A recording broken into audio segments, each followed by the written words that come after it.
शीशपावृक्ष ऊपर चढ़कर राजा विक्रमादित्य ने फिर बेताल को उतारा और उसे कंधे पर डालकर चुपचाप भिक्षु की ओर चल पड़ा। कुछ आगे चलने पर कंधे के ऊपर सब में बैठा बेताल फिर से बोला, राजन, रात के समय इस भयानक श्मशान में तुम आते जाते घबरा नहीं रहे हो, ये आश्चर्य की बात है।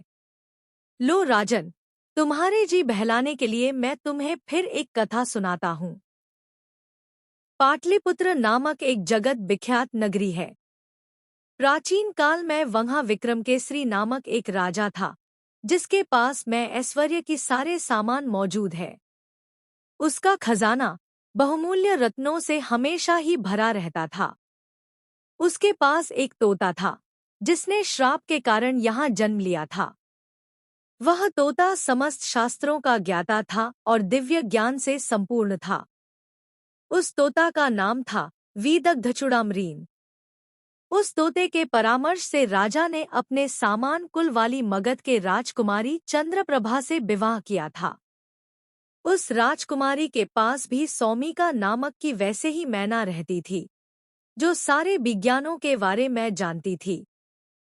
ये दोनों तोता और मैना अपने बुद्धिबल से अपने स्वामियों की सेवा करते हुए वहाँ एक ही पिंजरे में रहते थे। एक दिन की बात है, तोता ने उत्कंठित होकर मैना ने कहा, सुबगे, तुम मेरे साथ एक सेज पर सो, एक आसन पर बैठो, एक साथ भोजन करो और हमेशा के लिए मेरी ही हो जाओ। मैना बोली, मैं पुरुष जाति का संसर्ग नहीं चाहती, क्योंकि पुरुष लोग बहुत दुष्ट चरित्र के होते हैं। मैना की बात सुनकर तोता को बहुत आहत हुआ। तोता के स्वाभिमान को ठेस पहुंची। तोता ने बोला, तुम्हारा यह कथन बिल्कुल मिथ्या है मैना। पुरुष दुष्ट नहीं होते, दुष्टा तो स्त्रियां होती है और वह क्रूर हृदय बाली होते हैं। तोते की बात पर दोनों के बीच झगड़ा पैदा हो गया। तब तोता और मैना ने ये शर्त लगाई कि अगर मैना झूठी है तो वह तोता से शादी कर लेगी और अगर तोता की बात गलत निकले तो वह मैना का दास बन जाएगा। निर्णय करने के लिए तोता और मैना दोनों राजसभा में बैठे हुए राजपुत्र के पास गए। अपने पिता के न्यायालय में बैठे हुए राजपुत्र ने जब उन दोनों के झगड़े के वृतांत सुना, तब राजकुमार ने मैना से कहा, सारिका, पहले तुम यह बतलाओ कि पुरुष किस प्रकार कृतघ्न होते हैं। मैना ने कहा, सुनिए। अपने पक्ष की पुष्टि के लिए उसने पुरुषों का दोष सिद्ध करने वाली है और मैना ने एक कहानी सुनाना शुरू की। इस धरती पर कामंदिका नामक एक बहुत बड़ी नगरी है। उस नगरी में आर्यदत्त नाम का एक बहुत धनी व्यापारी रहता था। व्यापारी के वहां एक पुत्र ने जन्म लिया तो व्यापारी ने उसका नाम धनदत्त रख दिया। पिता के मृत्यु के बाद धनदत्त बहुत दुष्ट प्रकृति का बन गया। उसने बुरे लगों की बीच में उठने बैठने लगा। उसके कुछ धूर्त मित्रों ने उसे जुआ आदि में लगा दिया। थोड़े ही दिनों में इन व्यसनों के चलते धनदत्त का सारा धन खत्म होता रहा। लज्जावश में उसने अपने स्वदेश छोड़कर विदेश भ्रमण हेतु चल दिया। चलते चलते उसने चंदनपुर नामक एक गांव में पहुंचा। वहां भोजन के लिए उसने एक व्यापारी के घर में प्रवेश किया। व्यापारी ने धनदत्त को कुलहीन परिवार का समझकर उसका कुल आदि पूछा और आदर सहित उसने अपने घर में ठहरा लिया। व्यापारी धनदत्त के व्यवहार से इतनी खुश हुआ कि उसने अपने एक कन्या रत्नापति से उसका शादी करा दी और दहेज में ढेर सारा धन दे दिया। तब से वह धनदत्त वह ससुर के घर में रहने लगा। कुछ समय बीतने पर सुख के कारण वह अपनी पिछली दुर्गति को भूल गया। धन मिल जाने से वह फिर से व्यसनों में फंस गया और स्वदेश जाने के लिए उद्यत हो गया।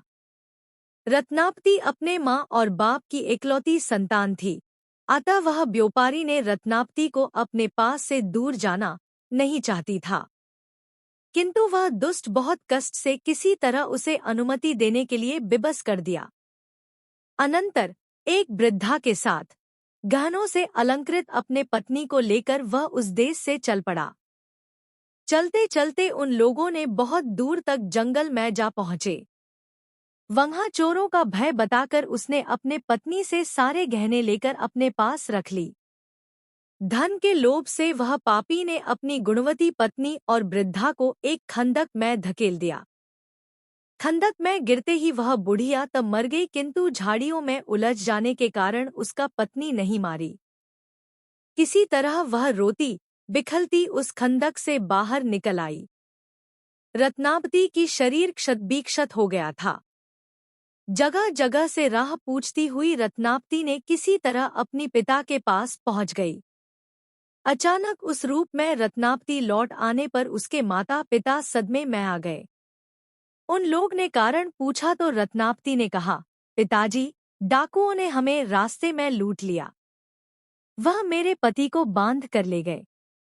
उन लोगों ने मुझे और वृद्धा को खंदक में फेंक दिया। वृद्धा तो मर गई, लेकिन भगवान के कृपा से मेरे प्राण बच गया। मैंने खंदक में चीखती चिल्लाती रही। देवयोग से एक पथिक ने मेरी आवाज सुन ली और मुझ पर कृपा करके मुझे खंदक से बाहर निकाला। मैं किसी प्रकार रास्ते में राहोगिरों से रास्ता पूछती हुई यहाँ आई हूँ। बेटी के मुंह से उसकी विपदा का हाल सुनकर उसके माता पिता ने उसको धीरज बंधाया। तब वह सती अपनी पति का ध्यान करती हुई माता पिता के पास रहने लगी। ऊपर से उसके पति धनदत्त ने स्वदेश पहुंचकर थोड़े ही दिनों में अपने साथ में लाया हुआ धन जुए आदि में गवा दिया। जब धनदत्त बिल्कुल कंगाल हो गया तो उसने सोचा, क्यों न अपने ससुर के पास जाकर फिर से धन मांग लाऊं। मैं उनसे कहूंगा कि उसकी पुत्री उसके घर में भली प्रकार रह रही है। ऐसे विचार कर धनदत्त अपने ससुर के घर के ओर चल पड़ा। जैसे ही धनदत्त ससुराल के करीब पहुंचा, छत पर खड़ी उसी दिशा में देखती उसकी पत्नी ने उसे पहचान लिया और तुरंत दौड़ते हुए नीचे उतर आई। दौड़ के उसने वह पापी धनदत्त के चरणों में आ गिरी। डरे हुए वह अपने पति धनदत्त को सारा वृतांत कह सुनाया कि पहले उसने कैसे झूठ-मूठ अपने पिता से डाकुओं की उपद्रव की बात कही थी। सारी बात सुनकर धनदत्त को हौसला पैदा हो गया और धनदत्त ने अपने निर्णय लेकर अपने ससुर के घर में प्रवेश किया। धनदत्त के ससुर ने उसे प्रसन्नपूर्वक अपने दामाद का स्वागत सत्कार किया। इस प्रसन्नता में कि उसका दामाद डाकुओं की गिरफ्त से जीवित बच आया है, उसने अपने मित्रों और संबंधियों को बुलाकर आनंद मनाया। तत्पश्चात धनदत्त अपनी पत्नी सहित अपने ससुर के घर में मजे करने लगा। इतनी वृतांत सुनाकर मैना ने यह कहा, है राजन, एक बार रात के समय उस नृशंस ने जो कुछ किया वह कहने की यज्ञ नहीं है, फिर भी कथा के प्रसंग में कहना पड़ रहा है। उस दुष्ट धनदत्त ने अपने गोद में सोई हुई अपनी पत्नी की हत्या कर दी और उसके सारे गहने लेकर चुपचाप अपनी देश की ओर चला गया।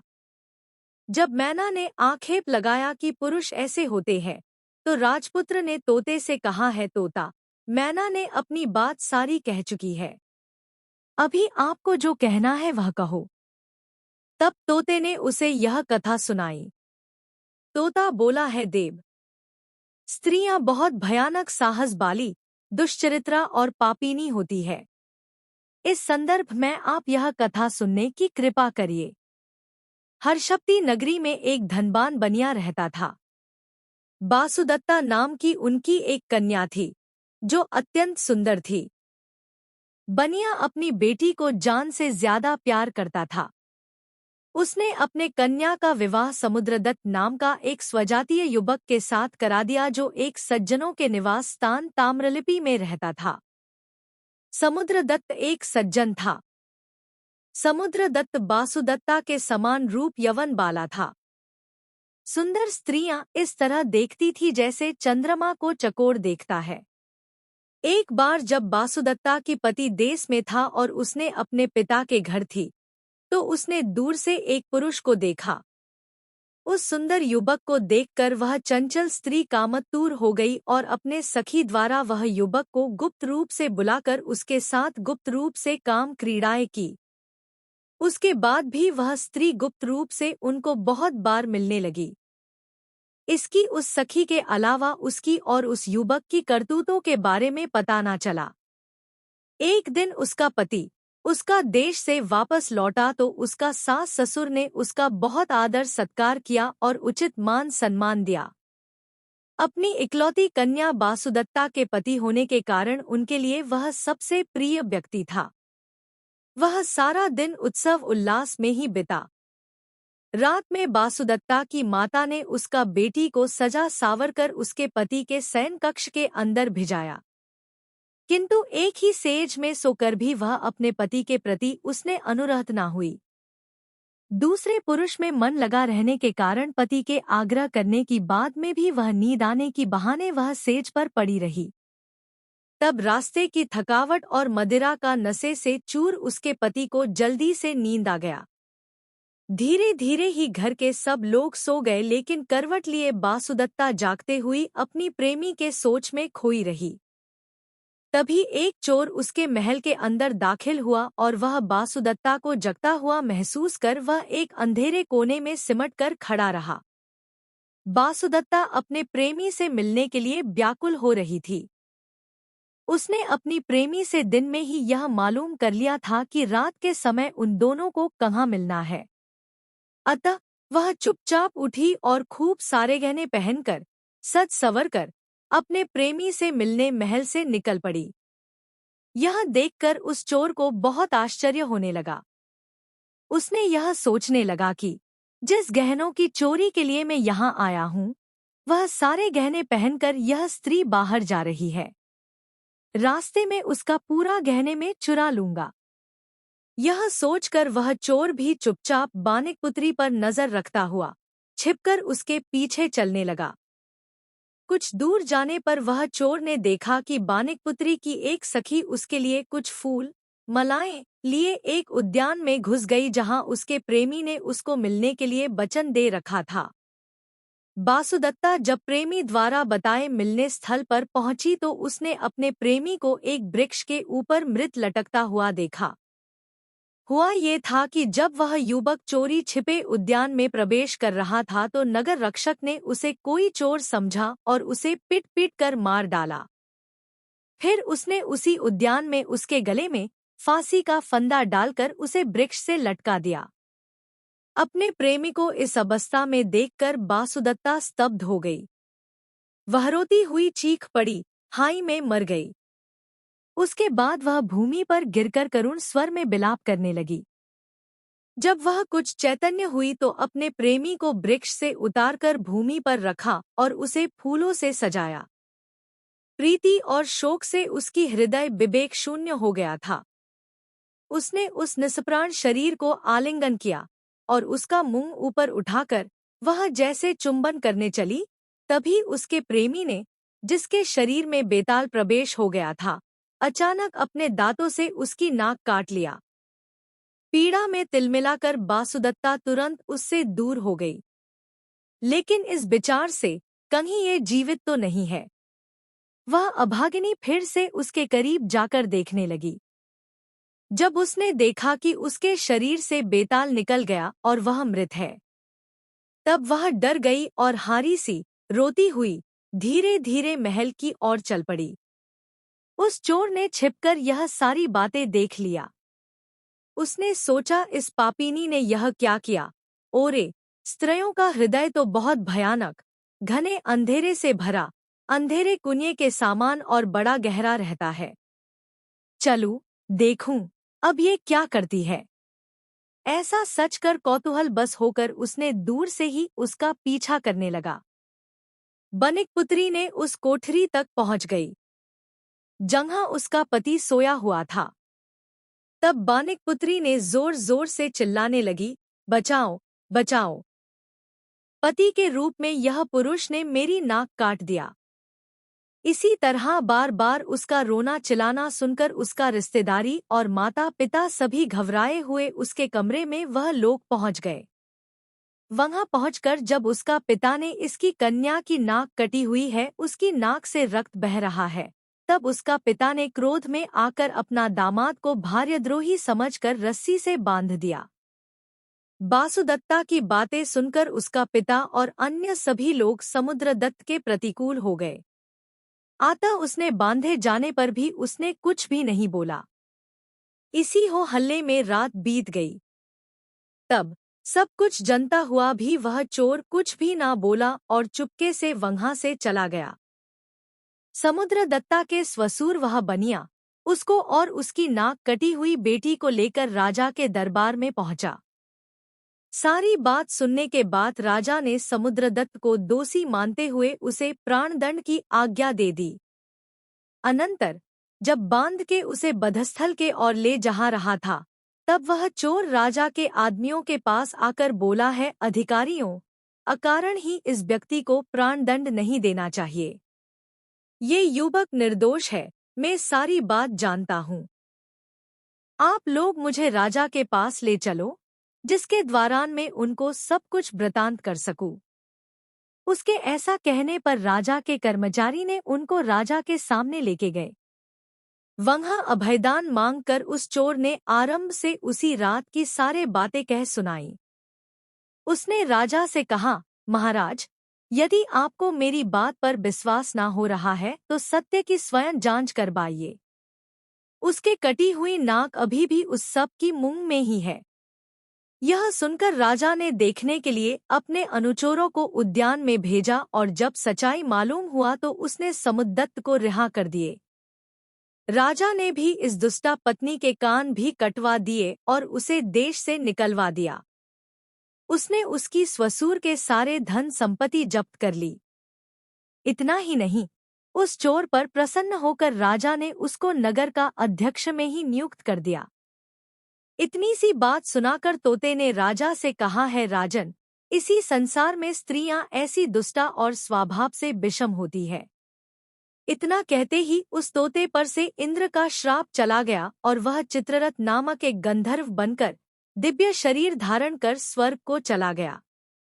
उसी तरह ही मैना का श्राप दूर हो गया और वह भी तिलोत्मा नाम का एक अप्सरा बनकर सहसा ही स्वर्ग को चली गई। यह वृतांत सुनाकर बेताल ने राजा विक्रमादित्य से पूछा, राजन, तोता मैना का अपने अपने आक्षेपों का निराकरण हो गया था। अब तुम बताओ राजन कि स्त्रियां निंदित होती है या पुरुष? जानते हुए भी तुम राजन कुछ भी नहीं बताओगे तो तुम्हारे मस्तक टुकड़े टुकड़े हो जाएगा। कंधे ऊपर बैठे हुए बेताल की बात सुनकर राजा ने कहा, है बेताल, निंदित तो स्त्रियां ही होती है। पुरुष शायद ही कोई कभी और कहीं ऐसा दुराचारी होता है, लेकिन ज्यादातर स्त्रियां प्राय सभी जगह और सदा ही वैसा ही रहती है।